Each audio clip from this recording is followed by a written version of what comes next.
exactly Hegel had the right answer when he says, on the cross, it is not the God of beyond. Sorry, it is not the terrestrial representative of God who dies. It's the very God of beyond. The way I read it is the following. Again, you know, for me, the most disgusting part of traditional religious ideology.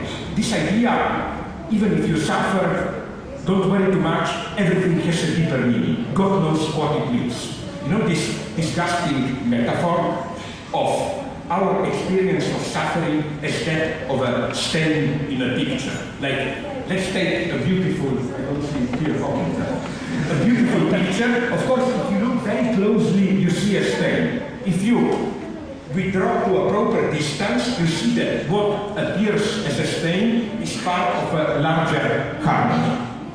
But isn't it that with our 20th century experiences, and not only like, wouldn't it be a little bit cynical to say, oh, Holocaust or Stalinist Gulag, they appear only to our limited view as a stain? Why don't, from a proper distance, they contribute to divine harmony or whatever? I think that this God, the big other who guarantees meaning, is dead. And the way I see the figure of Jesus Christ in the materialist way is precisely this divine abdication. I cannot do it for you, I fall into my own creation, I can only suffer with you. Because what you get then, after the Christ's death, is not back to God. God is over.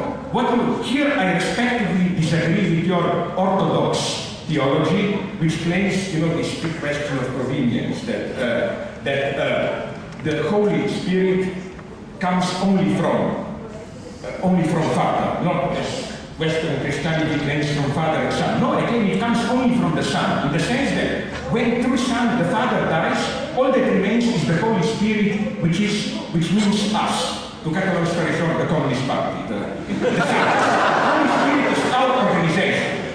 The message is not we trust God. No, God is desperate and trusts us. Has to trust us. We are the only hope. So, back to my point, and to conclude.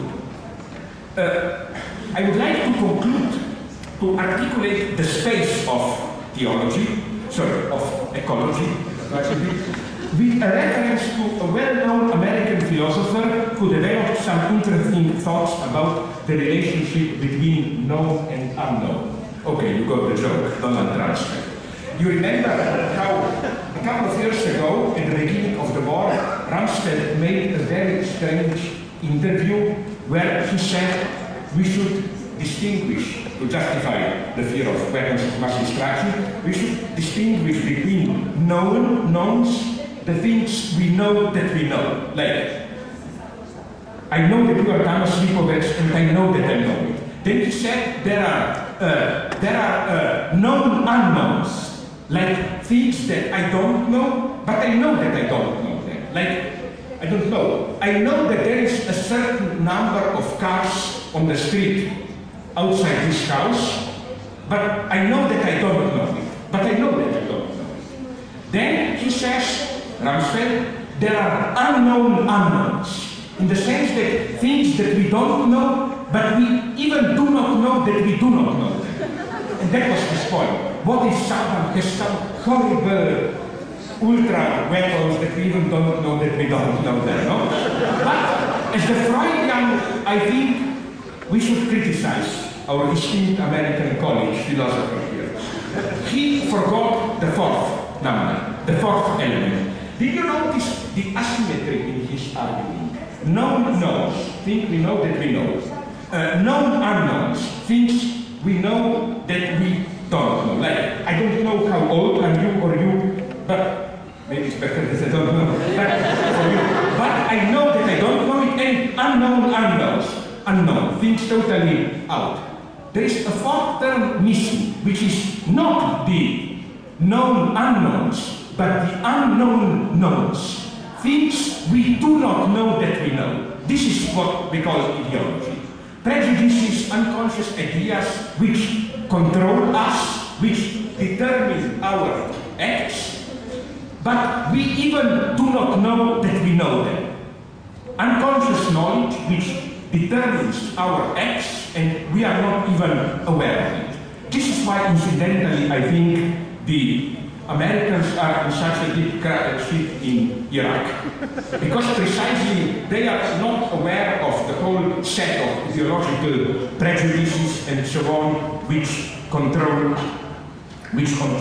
their acts there. So I think, to conclude and to come back to ecology, I think that it is precisely the two dimensions which are crucial for how we mishandle ecology. On the one hand, ecology is so threatening precisely because we are dealing with unknown unknowns. The field is open, we even don't know what we don't know. We can do something, a totally unexpected result pops up and so on. On the other hand, we are deeply determined by the unknown knowns. That is to say, we are not even aware to what extent the very way we perceive ecological problematics is determined by these spontaneous ideological notions of what we understand as nature and so on, notions of which we are not even aware. So, my result is then that there is no easy way out. I'm not proposing a simple solution to ecological crisis. And frankly, I don't even think that this is a duty of me as a philosopher. To put it very naively, we live in difficult times, but what can a philosopher like me tell? I cannot give you answers. I don't know what we should do. But I can only make you see not what is the answer, but how maybe the way we approach the problem, the way we ask the question is part of the problem. I can correct questions, as Gilles Deleuze, French guy, said very nicely, there are not only wrong answers, there are also wrong questions. Here we can say a lot today. Thank you very much for your attention.